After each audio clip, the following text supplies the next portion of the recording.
사랑의 확신과 기도응답이라는 제목으로 함께 은혜를 나누고자 합니다. 얼마 전에 비공식적으로는 세계 최고의 부자인 사우디아라비아의 왕세자가 우리나라를 다녀갔습니다. 엄청난 능력을 가지고 있죠. 그러나 그 엄청나게 많은 돈을 가진 사람도 지금 비탄에 빠진 사람들에게 돈 1,000만 원이라도 줄 수가 없습니다. 그것은 우리와 아무 관계가 없기 때문입니다. 우리가 하나님을 믿을 때 믿는 사람이나 안 믿는 사람이나 하나님은 능력의 하나님으로 믿고 있습니다. 사람이 고통에 빠지거나 또는 비가 오거나 비가 오지 않고 가뭄이 계속될 때도 하늘도 무심하시지, 그런 것은 하늘이 능력이 있다는 것이죠. 그런데 그 능력 있는 하나님께서 우리의 기도를 신속하게 응답하시지 않은 것은 하나님의 능력이 문제가 아니라 하나님과 우리의 사랑의 관계가 문제인 것입니다. 우리가 하나님을 절대 사랑하고 주님께서 나를 사랑하신다는 확신이 있으면 기도 응답의 확신을 가지게 될 줄로 믿습니다. 오늘 부모의 사랑과 하나님의 사랑을 비교해서 우리의 기도의 확신을 어떻게 가질 수 있는지 함께 말씀을 나누고자 합니다. 첫째로 부모님의 사랑과 기도 응답입니다. 이 세상에서 짐승이나 사람이나 할 것 없이 부모의 사랑은 지극한 것입니다. 남대천을 올라오는 연어는 7수에 알을 낳는데 7수는 부유물이 없어서 알을 까고 새끼가 생겨도 먹을 것이 없죠. 거기에서 무수한 연어들이, 어미 연어들이 죽습니다. 그러면 생태계가 기름지고 변화되어서 온갖 부유물이 생기고 각종 벌레가 생겨서 새끼 연어가 부화한 후에 그걸 먹고 자랄 수가 있는 것입니다. 자기 목숨을 버림으로 새끼 연어를 살리는 것입니다. 시골에서 닭장에 불이 났는데 연기가 자욱한 그 속에서 어미닭이 도망을 안 가고 날개를 펴고 죽어 있습니다. 주인이 가서 들춰보니까 그 속에 삐약삐약 하면서 병아리들이 뛰쳐나왔어요. 어미 닭은 도망가지 아니하고 병아리를 날개에 품고 죽은 것입니다. 짐승이 새끼에 대한 사랑도 지극한 것입니다. 로마 제국 시대에 폼페이라는 도시가 있어서 타락과 방탕의 도시로 이름이 났는데 그것이 16세기 말에 처음 발견되고 17세기에 본격적인 발굴을 했습니다. 그런데 거기에서 발굴하는 고고학자들이 놀라운 것을 하나 발견했는데 사람이 웅크리고 있는 모습이 나타나는 것 같아서 석고를 부어서 그것을 형상을 떠봤더니 어머니가 자식을 이렇게 품어 품고 죽은 모습이 발견됐습니다. 폼페이와 같은 타락과 방탕의 도시에서도 어머니가 자식을 향한 사랑이 가득해서 화산재가 온 세상을 뒤덮는 때에 자식을 품에 안고 죽은 것입니다. 이처럼 부모의 자식에 대한 사랑은 지극한 것이죠. 성경에서도 부모가 아무리 악할지라도 자식에 대한 사랑은 놀랍다고 오늘 본문 누가복음 11장 11절 이하에서 말씀합니다. 다시 한번 읽어드립니다. 너희 중에 아버지 된 자로서 누가 아들이 생선을 달라 하는데 생선 대신에 뱀을 주며 알을 달라 하는데 전갈을 주겠느냐? 너희가 악할지라도 좋은 것을 자식에게 줄 줄 알거든 하물며 너희 하늘 아버지께서 구하는 자에게 성령을 주시지 않겠느냐 하시니라. 세상에 악한 부모를 할지라도 자기 자식은 끔찍하게 사랑하는데 하물며 하나님께서 어찌 우리를 사랑하시지 않겠느냐는 말씀입니다. 심지어 다윗은 자기를 죽이려는 압살롬을 애도하면서 슬피 울었습니다.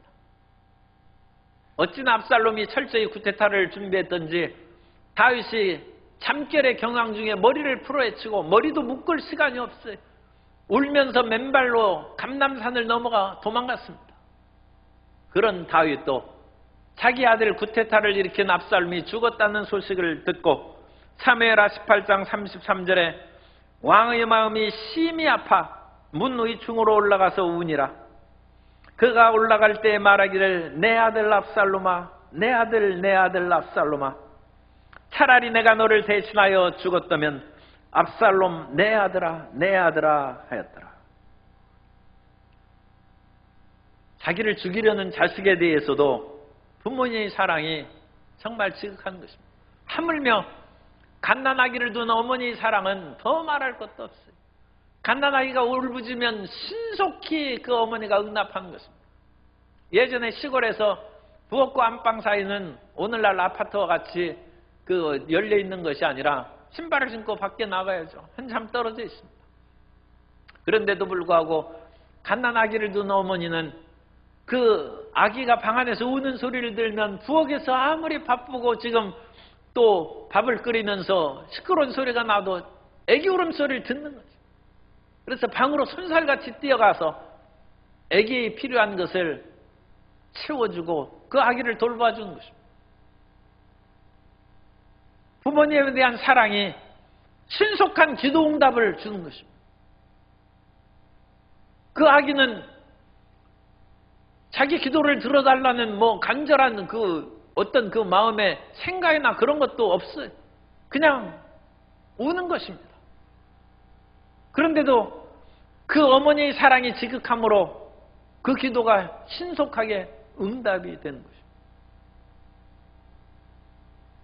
둘째 아들이 집에 적응하지 못하고 자식이 여러 명이면 그 자식 가운데 부모님의 말씀에 순종하고 참으로 바람직한 길로 걸어가는 자녀도 있지만 꼭 삐뚤게 나아가는 그런 자녀들도 있게 마련입니다. 그런데 두 아들을 두었는데 한 아들은 그런 아들이었어요. 그 아들이 행하는 것이 부모님의 마음에 아버지의 마음에 들 까닭이 없죠. 그런데 어느 날 둘째 아들이 아버지 돌아가시면 저에게 주실 상속을 미리 달라고 합니다. 아니 이런 괘씸한 일이 어디 있습니까? 그런데도 불구하고 그 아버지가 그 자식의 간절한 마음을 들었어요. 그 마음에 이 집에서 너무 견디기 힘들고 어렵다는 그것을 들었어요. 아니 훌륭한 아버지, 훌륭한 형이 있는데 왜 견디기 어렵겠습니까?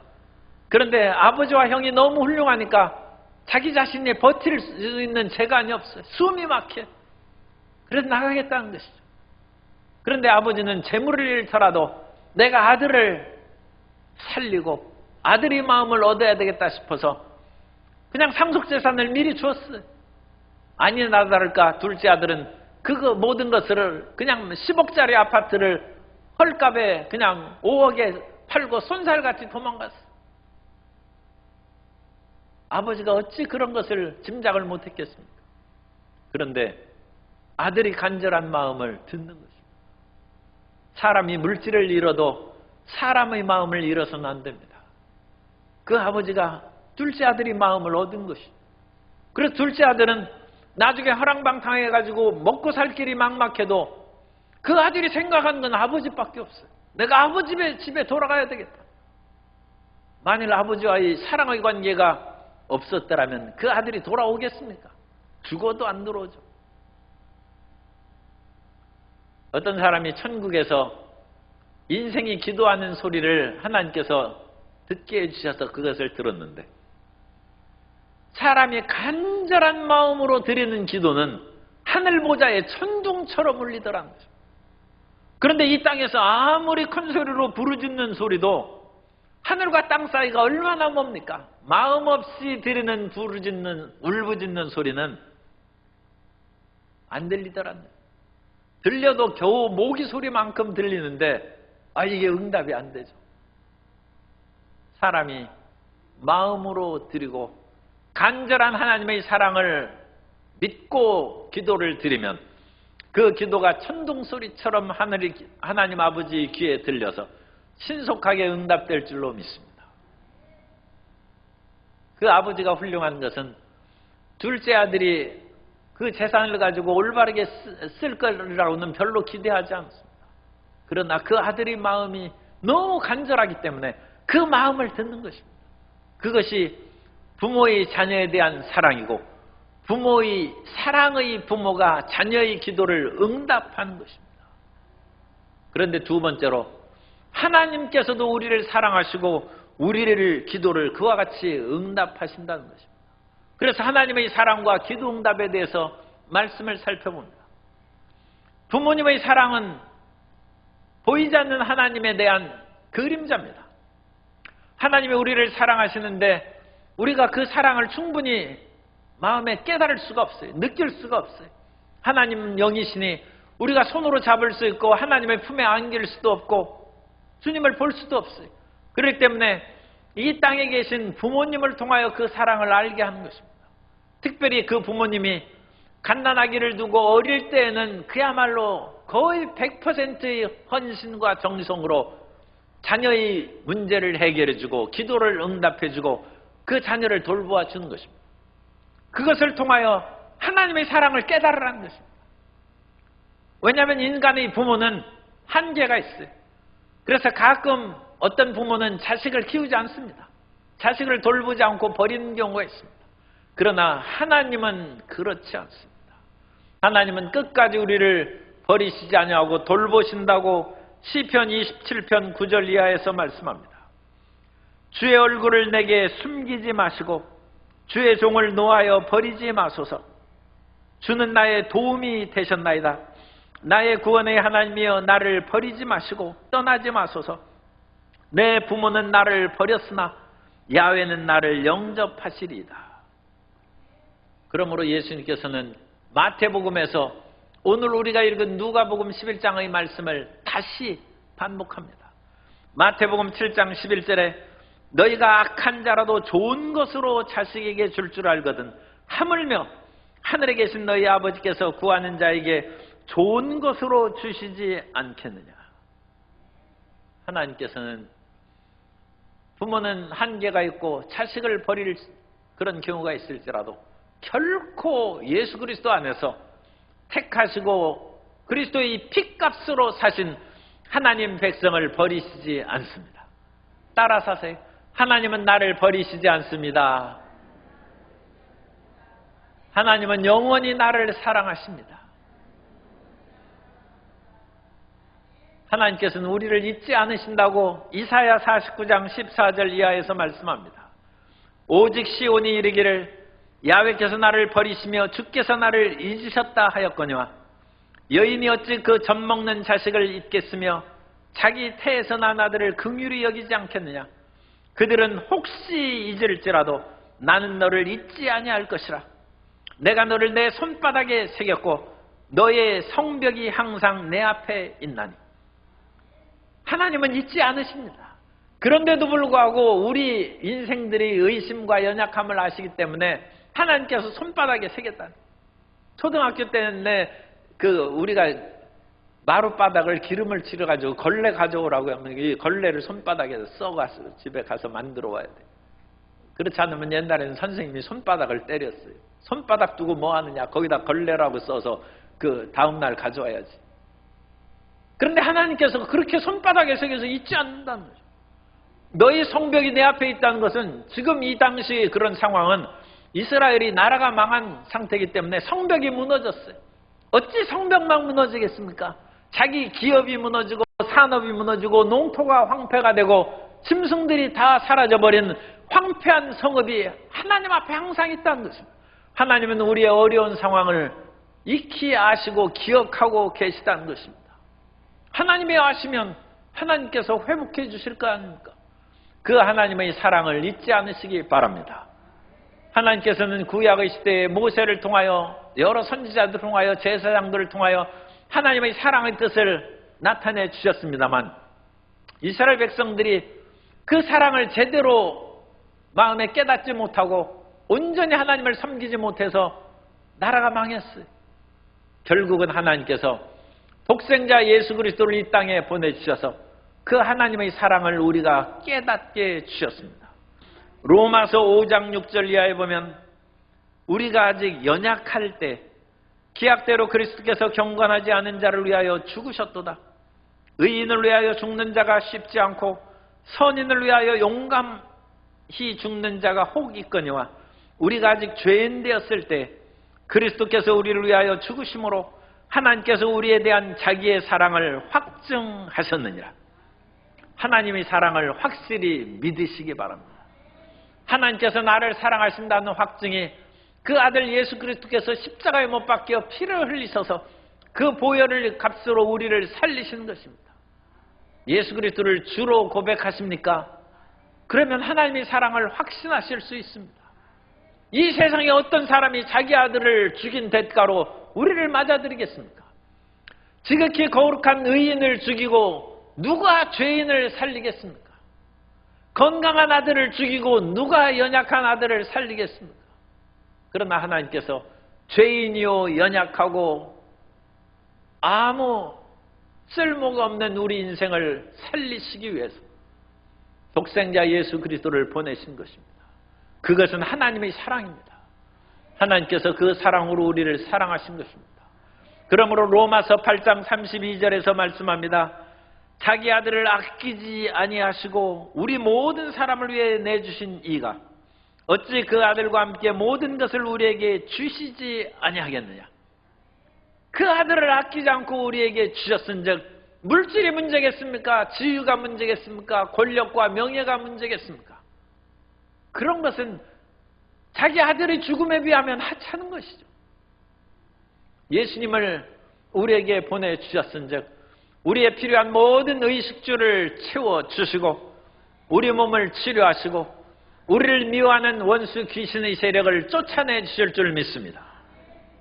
그 하나님의 사랑을 믿어야죠. 이 로마서 8장을 사도 바울이 기록했는데 이 사도 바울은 이 말씀을 기록하면서 얼마나 감격했습니까? 하나님께서 그 아들을 아끼지 아니하고 우리 모든 사람을 위하여 내주신 이가 그 아들과 함께 그 무엇을 우리에게 은사로 주시지 않겠느냐, 그 말을 쓰면서 눈물을 흘렸을 것입니다.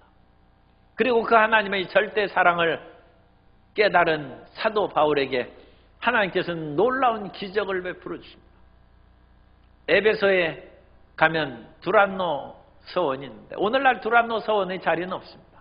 거기에서는 도서관, 셀서스 도서관이 있는데 그 도서관에서 아마 근처에 사도 바울도 공부하는 그와 같은 서원을 개설해서 예수 그리스도의 복음을 전했을 것으로 생각합니다.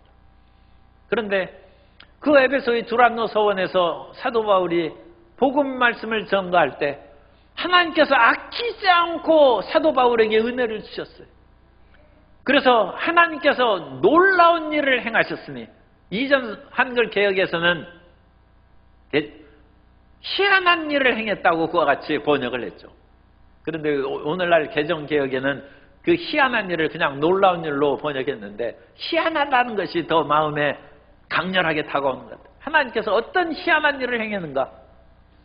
사도 바울이 앞치마와 손수건, 앞치마는 그 가죽을 무두질할 때 이제 앞치마를 걸고 거기에서 천막을 만드는 일을 행하죠.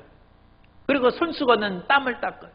그런데 이와 같이 얼마나 지저분하고 땀 닦은 앞치마나 손수건만 가지고도 아픈 사람이나 악귀 들린 사람에게 놓은 즉 병이 낫고 악귀가 떠나갔다는 것입니다.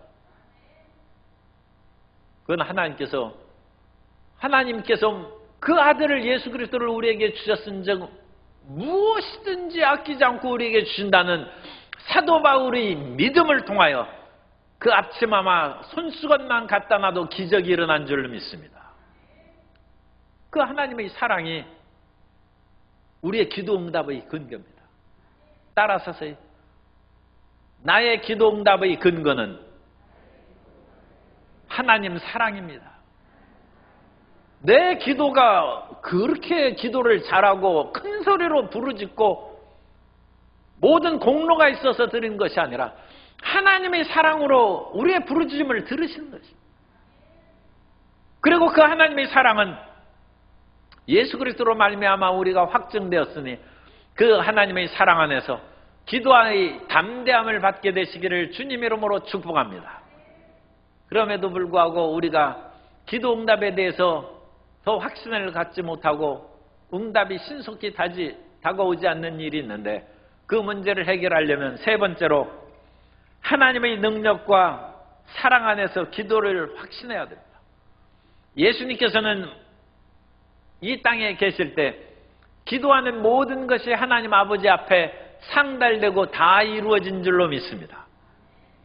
예수님의 기도가 100% 응답받은 것은 하나님 아버지께서 예수님을 사랑하셨기 때문입니다.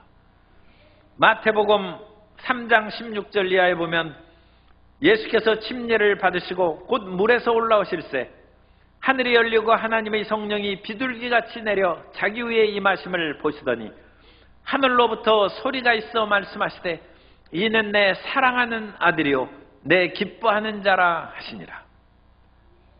하나님께서는 아들 예수 그리스도를 사랑하신 것입니다. 그런데 우리도 사랑하십니다. 우리도 그 아들을 아끼지 않고 주실 만큼 우리를 사랑하신 줄 믿습니다. 그런데 예수님의 기도는 100% 응답받고 우리의 기도는 100% 응답받지 않는 이유가 어디에 있습니까? 그것은 다음에 예수님이 얼마나 하나님 아버지를 사랑했는지 그 사실에서 우리가 확인할 수 있습니다. 하나님이 우리를 사랑하시는 것은 우리는 아는데 우리가 그만큼 하나님을 사랑하느냐, 그걸 제가 묻고 있습니다. 성도 여러분이 하나님 아버지께서 사랑하신 만큼 하나님 아버지를 사랑하십니까? 부모가 자식을 사랑하는 것은 당연하다면 자식도 부모를 그렇게 사랑하면 부자유친이 되고 얼마나 행복하겠습니까? 그런데 예수님께서는 100% 하나님을 사랑하신 줄 믿습니다. 요한복음 15장 10절에 내가 아버지의 계명을 지켜 그의 사랑 안에 거하는 것 같이 너희도 내 계명을 지키면 내 사랑 안에 거하리라. 예수님께서는 하나님 아버지의 계명, 곧 하나님의 뜻을 100% 순종함으로 그 사랑 안에 거했다는 것입니다. 이것이 중요한 것이죠. 사랑의 병목 현상이 일어나면 안 돼요. 하나님의 사랑은 8차선으로 우리에게 막 달려오는데 병목 현상이 일어나면 차량이 거기를 잘 지나갈 수 없죠. 그러니까 8차선의 도로가 있는 어떤 고속도로에 산사태가 났어요. 그래가지고 길이 막혔어. 겨우 1차선으로 차량이 빠져나갈 정도 되면 이 8차선으로 달려오던 차들이 거기 다 정체되죠. 겨우 한 대씩 빠져나가는 것이죠. 그래서 시간이 빠져나가려면 30분, 1시간, 2시간 걸릴 것입니다. 기도의 병목 현상이에요. 하나님의 사랑은 물밀듯이 우리에게 오는데 우리의 마음이 하나님에 대한 사랑으로 가로막혀 있어요. 왜 가로막혀 있습니까? 이 세상에 하나님보다 자기를 더 사랑하는 사람이 있고 쾌락 사랑하기를 하나님 사랑보다 더한 사람이 이 땅에 많이 있기 때문입니다. 그러므로 하나님의 사랑이 우리 마음에 내려오면서 병목 현상이 일어나서 겨우 숨 쉴 만큼밖에 응답이 안 돼. 왜? 세상이 가득하니까 하나님의 사랑이 겨우겨우 뚫고 구원을 잃어버리지 않을 정도밖에 유지를 못한다. 다른 기도 응답은 얼마나 힘들겠어요. 그런데 예수님께서는 하나님의 뜻을 100% 수용함으로 말미암아 예수님의 기도를 하나님께서 100% 응답하신 줄 믿습니다. 예수님은 삶의 근원을 하나님의 뜻을 수행하는 데 두었습니다. 어느 날 예수님께서 잘 가시지 않는 유대인들은 사마리아로 통행해서 북쪽 갈릴리로 가지 않습니다. 예루살렘에서 곧바로 가면 사마리아를 통과해서 갈릴리로 가는데 사마리아 사람들이 신앙이 없으니까 유대인들은 강을 건너서 여리고를 향해서 내려가서 사마리아를 휘둘러서 갈릴리 지역으로 합니다. 예수님께서도 그렇게 다니셨습니다. 그런데 어느 날은 예수님께서 곧바로 에브라임 산지를 통해서 사마리아 지역을 지나가셨어요. 그때 수가성의 여인이 정오에 그 한낮의 뜨거운 태양 아래 물을 길러 나왔어요. 예수님께서 성경에 보면 여행 중에 피곤하시다 했어요. 예수님께서는 시장하시고 목마르셨습니다. 그래서 사마리아 여인에게 물을 좀 달라고 하니까 사마리아 여자가 얘기합니다. 당신은 유대인인데 왜 나하고 물을 달라고 나에게 얘기합니까? 왜냐하면 유대인과 사마리아 사람이 상종을 안 하는데 왜 나에게 말을 겁니까? 하면 물을 안 주는 거예요.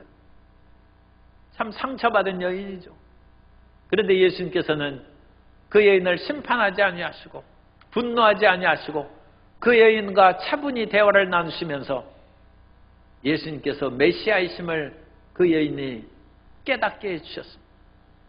그것을 예수님이 메시아인 것을 알고 그 사마리아 여인이 어찌나 기쁜지 물동이를 버려두고 자기 집은 고향 그 집으로 뛰어가면서 내가 메시아를 만났다고 그와 같이 외치고 복음을 증거했습니다.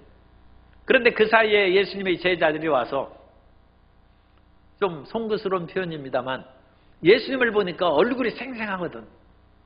아니, 예수님이 길가에 피곤하고 지쳐가지고 그 우물가에 앉아 계시고 제자들이 뭐 마실 거나 음식을 구하러 갔는데 예수님이 더 피곤해야 될 거 아닙니까? 그런데 예수님이 얼굴에 빛이 나고 더 생생한 거예요. 이건 제가 우리식으로 표현한 거예요. 그래, 제자들이 이상하게 생각하면서 누가 먹을 것을 갖다 드렸나, 그와 같이 제자들이 생각할 때 예수님께서 요한복음 4장 34절에서 말씀합니다. 예수께서 이르시되 나의 양식은 나를 보내신 이의 뜻을 행하며 그의 일을 온전히 이루는 이것이니라. 예수님은 밥을 안 먹고 물을 안 드셨어도 아버지 기뻐하시는 복음 전파의 일을 행함으로 온몸에 힘이 생겨요. 그것이 예수님의 양식이라는 것입니다. 예수님은 100% 하나님을 사랑하는 분입니다. 그 하나님의 사랑을 하는 예수님의 기도를 하나님 아버지께서 어찌 듣지 않겠습니까? 오늘 우리가 하나님의 사랑을 가로막는 육신의 정욕과 안목의 정욕과 이생의 자랑, 자기를 사랑하고 세상의 쾌락을 사랑하는 그 사랑으로 말미암아 하나님의 사랑을 가로막지만 않으면 우리의 기도도 다 응답될 줄 믿습니다. 예수님께서 어느 날 나사로의 병든 소식을 듣습니다. 그런데 예수님께서 그 사랑하시는 나사로가 병들었으면 빨리 가서 고쳐줘야 되는데 안 가시는 거예요. 그러다가 나사로가 죽었다는 소식을 듣고 나사로의 집에 갑니다. 그때 나사로의 여동생이 마르다가 찾아와서 울면서 주께서 여기 계셨더라면 내 오라비가 죽지 아니었을 것입니다 하면서 울 때 내 말을 믿으면 내 오라비가 살리라. 그러면서 예수님께서 요한복음 11장 39절 이하에서 말씀합니다. 예수께서 이르시되 돌을 옮겨 놓으라 하시니, 이미 장사에서 돌로 가로막았죠. 그 죽은 자의 누이 마르다가 이르되 주여 죽은 지가 나흘이 되었음에 벌써 냄새가 나나이다. 오장육부가 썩었다는 것입니다. 이건 깨어나도 못 사는 것이요. 몸이 다 썩었는데 어찌 살겠습니까? 예수께서 이르시되 내 말이 내가 믿으면 하나님의 영광을 보리라 하지 아니하였느냐 하시니 돌을 옮겨 놓으니 예수께서 눈을 들어 우러러 보시고 이르시되 아버지여 내 말을 들으신 것을 감사하나이다. 항상 내 말을 들으시는 줄을 내가 알았나이다.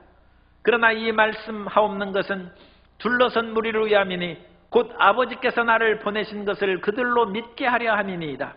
이 말씀을 하시고 곧 큰 소리로 나사로야 나오라 부르시니 죽은 자가 수족을 배로 동인 채로 나오는데 그 얼굴은 수건에 쌓였더라. 예수께서 이르시되 풀어놓아 다니게 하라 하시니라. 죽은 지 나흘이 되어서 배로 꽁꽁 동여내가지고 동굴 무덤에 넣고 동굴 입구를 돌로 막아놨어요. 그런데 동굴 밖에까지 이미 썩은 냄새가 나요. 어찌 살겠습니까? 그런데 예수님께서 나사로를 살리는 그런 기도를 할 때 아버지께서 내 말을 들으신 줄을 알아요. 들으셨다. 과거형입니다. 에쿠사스라는 그 헬라어를 쓰는데 에쿠사스는 아코라는 현재형의 과거형입니다. 과거형의 동사로 예수님께서는 내 말을 들으셨다. 이미 들으셨다.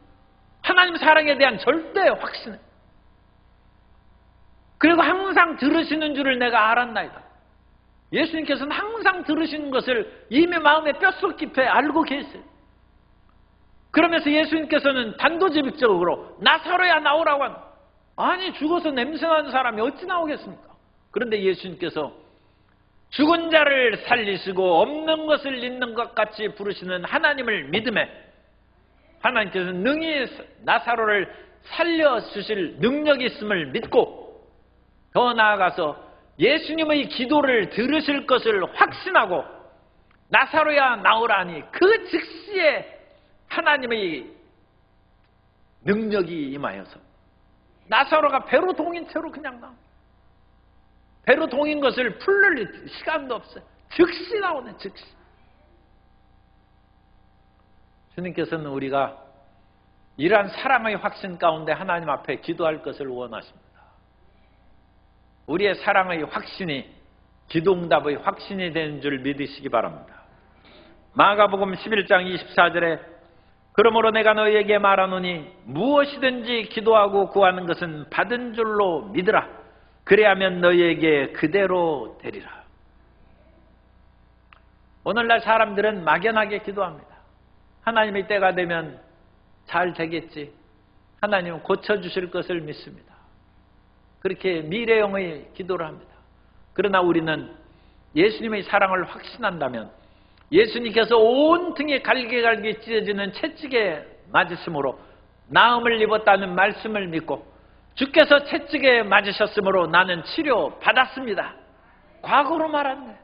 나 치료해 주실 줄 믿습니다. 아니다. 나는 나았습니다. 예수님께서 이미 온몸에 살점이 튀어나가고 고통을 당하셨는데 그 보혈의 공로를 생각하면 신속히 나아야죠. 예수님께서 채찍에 맞음으로 나는 나음을 받았습니다. 예수님께서 나무에 달리사 율법의 저주에서 우리를 속량하셨은즉 나는 저주에서 벗어난 축복의 사람임을 믿습니다. 나는 복 받았습니다. 과거로 얘기하는 것입니다. 기도하고 구한 것은 받은 줄로 믿으라. 그래야면 너희에게 그대로 되리라. 야고보서는 의심하지 말라고 하고 있습니다. 야고보서 1장 6절 이하에 보면 오직 믿음으로 구하고 조금도 의심하지 말라. 의심하는 자는 마치 바람에 밀려 요동하는 바닷물결 같으니 이런 사람은 무엇이든지 주께 얻기를 생각하지 말라. 두 마음을 품어 모든 일에 정함이 없는 자로다. 우리가 너무 흔들린다네. 하나님의 사랑을 믿어야죠. 아버지가 많은 물질과 재산이 있는 능력이 있어요. 그런데 아버지가 목숨처럼 나를 사랑한다 그렇게 믿는 자식이 있으면 그 자식이 자동차 사달라고 하는데 그거 못 받을 것으로 생각하겠습니까? 회사 내가 시작하려고 하는데 아버지 자금을 좀 주십시오. 그거 받을 거 못 믿겠습니까? 아니 아버지가 능력이 있고 그렇게 나를 사랑하셔서 목숨까지 아끼지 않는 아버지 사랑이면 이미 그것을 믿고 시작할 것입니다. 하나님께서는 우리를 사랑하십니다. 독생자 예수 그리스도를 보내심으로 하나님의 사랑을 확증하셨습니다. 우리가 그 하나님의 사랑을 우리 마음 가운데 확신하고 하나님에 대한 사랑으로 충만하면 우리의 모든 기도가 응답될 줄로 믿습니다. 어느 날 예수님께서 앞에 백부장이 나와서 내 하인이 중풍병 걸렸으니 고쳐주십시오 그렇게 했습니다. 예수님께서 그 백부장의 집에 가려는 중에 백부장이 얘기합니다. 감히 이 하나님께서 예수 그리스도의 그 위대하신 하나님께서 내 집에 오는 것을 감당하지 못하겠습니다. 나는 군인이고 내 밑에 부하가 있어서 이것을 하라 하면 하고 저리로 가라 하면 갑니다. 상천하제의 하나님이신 예수님께서 말씀만 하여 주십시오. 그럼 내 하인이 병에서 낫겠나이다. 예수님께서 그 믿음을 보시고 놀랍게 여기셨어요. 그러면서 예수님께서는 마태복음 8장 13절에 예수께서 백부장에게 이르시되 가라 내 믿은 대로 될지어다 하시니 그 즉시 하인이 나으니라. 여기에서도 믿은 대로 난 과거형입니다. 피스티오라고 우리 많이 들어봤죠. 피스티오가 믿다는 뜻이에요. 에피스타스라는 과거형으로 여기 쓰고 있습니다. 믿은 대로 하나님의 역사하심을 믿으시기 바랍니다. 그 믿음은 사랑에서 나오는 것입니다. 하나님의 사랑을 확신하면 어린아기가 부모의 사랑을 확신하고 할 것도 없어. 그냥 울면 부모님이 다 해준다. 그래야 갓난아기가 살죠. 하나님께서는 부모의 비유를 통하여 우리를 얼마나 사랑하시는지 깨닫게 해주시고 부모는 혹시 우리를 버리고 우리를 잊을지라도 하나님 우리를 버리시고 잊지 않으신다는 것입니다. 그 아들 예수 그리스도를 보내주시기까지 우리를 사랑하신 하나님께서는 끝까지 우리를 사랑하시고 돌보아 주실 줄 믿습니다. 이제 필요한 것은 그 하나님의 사랑을 믿는 거예요. 병목현상, 기도의 병목현상이 일어나지 아니하고 하나님을 전폭적으로 믿고 신뢰함으로 받은 줄로 믿고 기도하는 과거형의 기도를 드릴 때 주님께서 기적을 베풀어 주셔서 죽은 나사로가 살고 없는 것을 있는 것 같이 부르시는 기도의 응답이 우리 성도님의 삶 가운데 임하여 줄 줄로 믿습니다. 기도 응답의 확신은 사랑의 확신에서 옵니다. 따라서 하세요. 기도 응답의 확신은 사랑의 확신에서 옵니다.